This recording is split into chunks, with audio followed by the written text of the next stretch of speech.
tried to take my own life. Getting a new look at the mental health struggles many men in this country are facing. Psychologist Dr. Adam Borland says men first need to recognize there's a problem. You know, I've had so many moments where I feel like I pushed a lot of people away in my life because, you know, either I was too ashamed or too scared to not even ask for help. You know, I think we talk a lot about ask for help, but it's really like ask for anything. I miss you so much. Love you. Love you, Mom. Yeah, so this morning I'm heading out to Generator. They're a co-working space company. They have a bunch of different co-working spaces all around, I think, the country. I mean, I know there's a whole bunch in Auckland. Going to be heading to their Britomart one this morning, and I'm doing a Breakfast with Bros fundraiser for Movember, which is real cool. Yeah, I've been really lucky over the last few years I have no idea how, just be real involved in the mental health space and like the men's mental health space in general, and it's something that I'm super passionate about, purely just because it's something I've always loved, and, you know, obviously through film and TV is a massive way that I talk about this passion, but just hearing people's stories in general, I've always really enjoyed. Really cool thing about the mental health space, even though, you know, you hear some people that have gone through some massive struggles and overcome some humongous life obstacles. For me, ultimately, the part that I always love is the storytelling element of it and being able to hear it from the people themselves.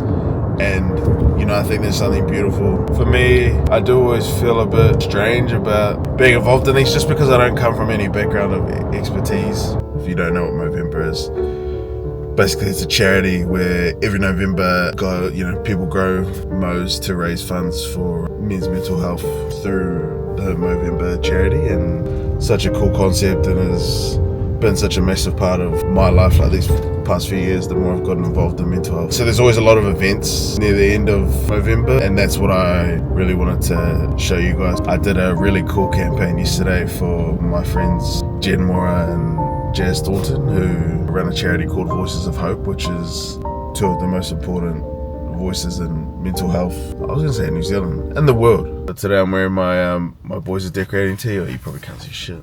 Well, no shit. I'm wearing my Boys Are Decorating tee.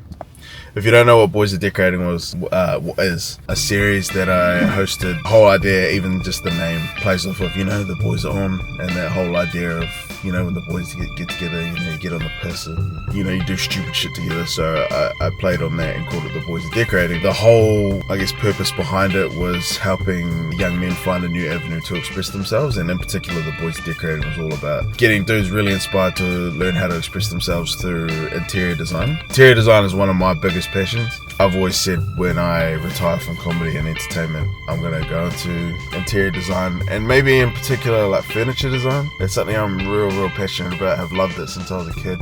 My auntie Helen really got me into it. You know, I was like 10, 11 years old. She's always had fantastic taste, and she's then also like worked in interior design. So she really got me into it from a real young age. One of the things that I found that interior design allows, I feel like a lot of us, you know, we don't really pay any attention to like our bedroom.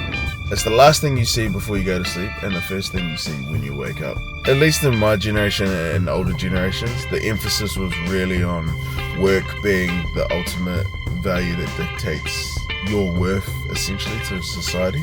And so for me, the idea around the Boys Are Decorating and what, you know, interior design as a vehicle really spoke to for me is, my thing is when you're taught from a young age that your entire existence and its value really depends on what you bring to the world in that way. I'm just speaking specifically from what a man's version looks like of that. We tend to be more practical. My thing was like, and when I say focus on you, just focus on, to start with, where you wake up, where you fall asleep.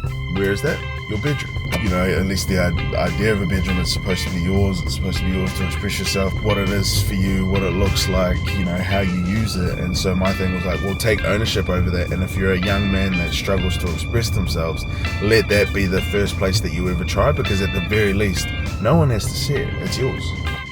For now.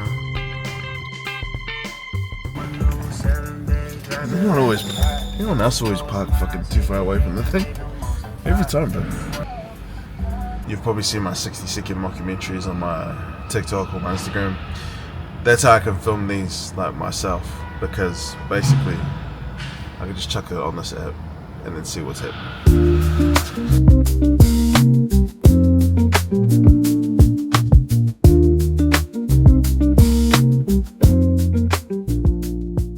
I wouldn't say I suffer from my social anxiety, but I definitely get scared before I go talk to people, which I think is probably social anxiety.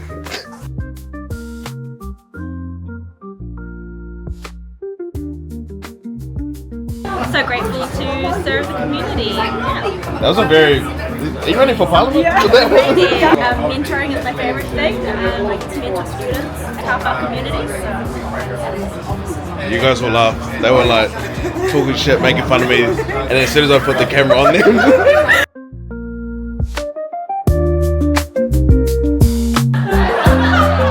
Super proud to bring him up here. Joe Damon, everybody. I'm a proud Māori Fijian, which is why I look Tongan.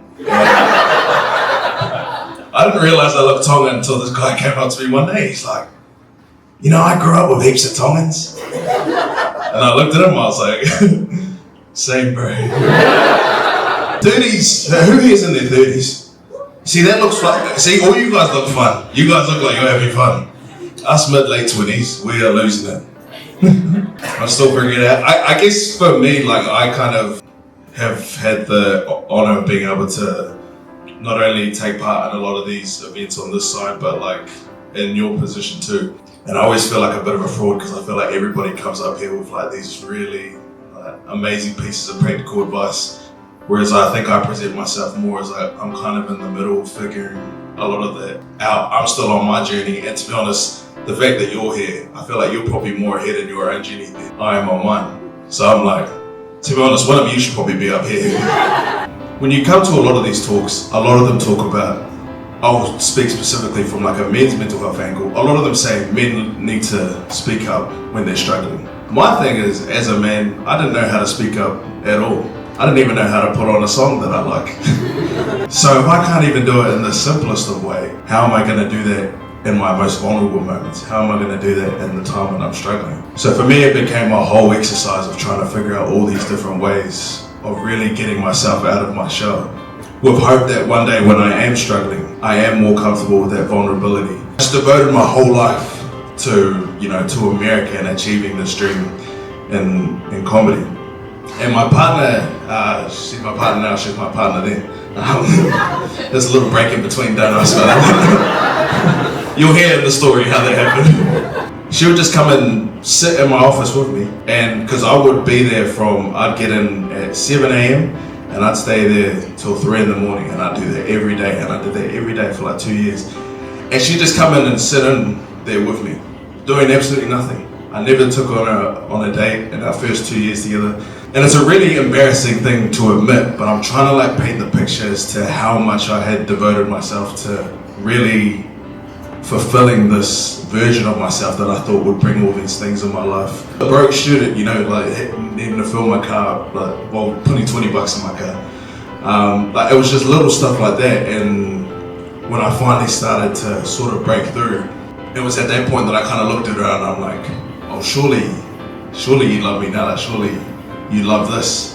I'm finally doing it, I'm on TV, like I just did my first show, like I'm in a commit, like I've made money, I can take you out to somewhere flash, like Mexico, or I actually think I took her to Mad Mix, push. And she actually broke up with me. That was a well-timed laugh. That was the best one of the day.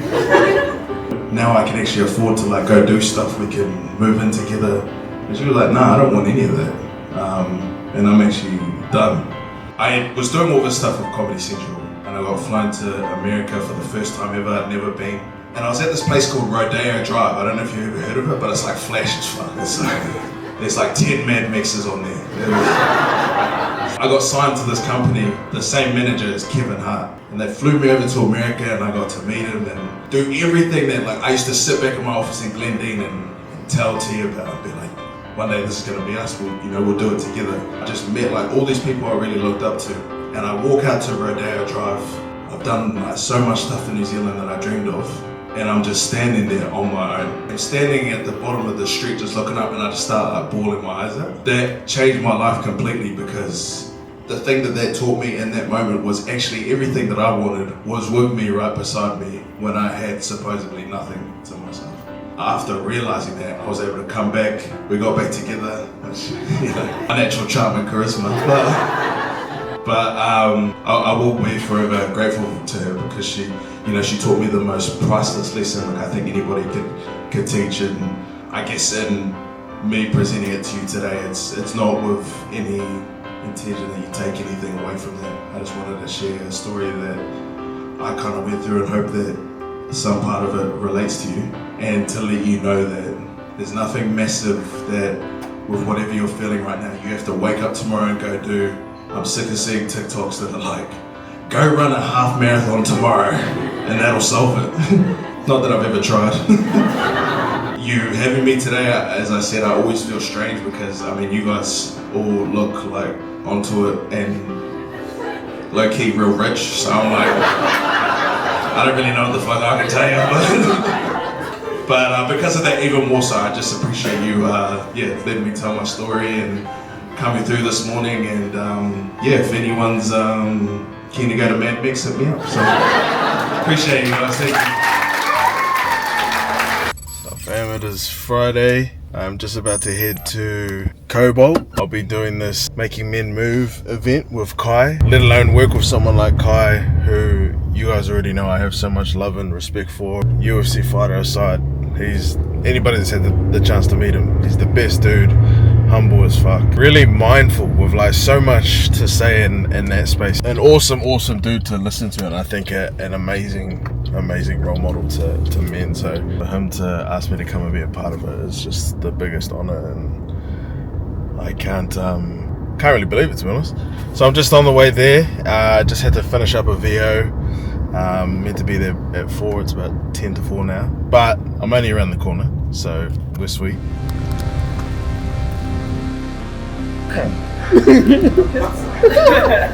Oh, bro. Good, G, how are you?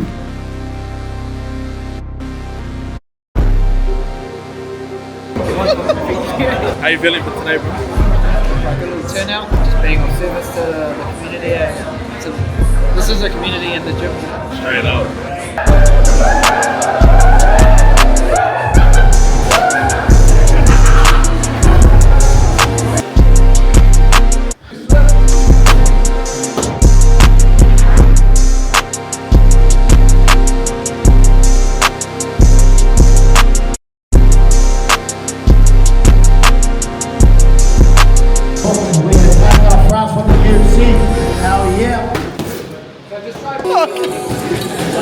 Boiler room, is it?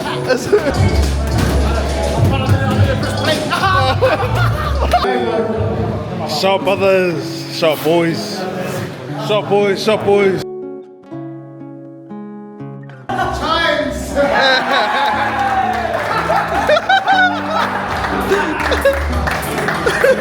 You kick it off around what it is about mental health. I suppose as an All Black, when I played as All Black.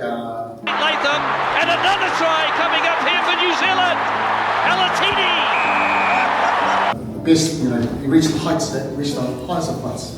Being All Black 1979. My dad was one of my dad's dreams as a Tongan rugby player. And then at the heights of my career, I get dropped.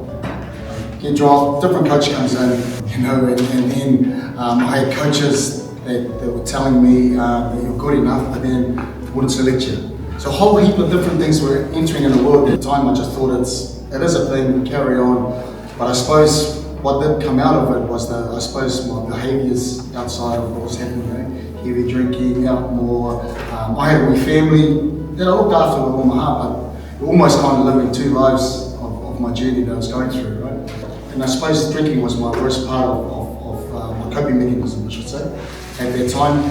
And where did it just took me to I suppose to just forget the disappointment. I think was the biggest thing, because what it did too was obviously the tension between them and my family, and then the other side was also, the letdown of once upon a time representing my family on a high, all of a sudden I'm hearing. Okay, so the journey goes up and down, And that's what happened to myself. And then where the solutions came, like I said, Manchester became a community of boys to really kind of kickstart around talking around what I was going through.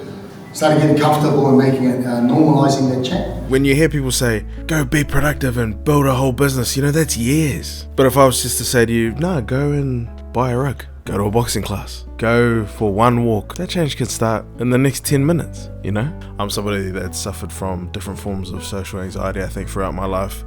And, you know, I'm still trying to figure out, I guess, what my relationship is with that. And there's many moments where, you know, I'm really, really scared to even just be myself, let alone ask for anything beyond that. So, you know, when people talk about being vulnerable, it's like, damn, I don't even really know how to be me in some of these situations.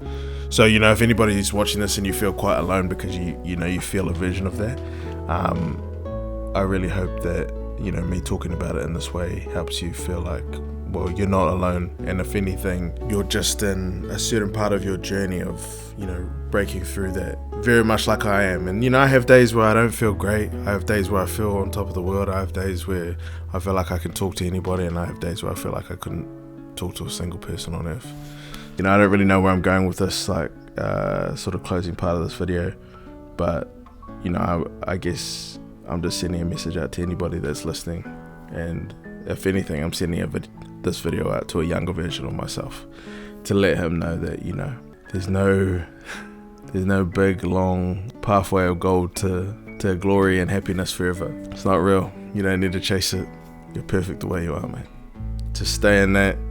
And the people that are with you in this time where you're not feeling the best, those are the people that see that. They're not the only ones that think it, but they're the ones that see it right now. It's time for you to. Just wanted to leave you guys with that.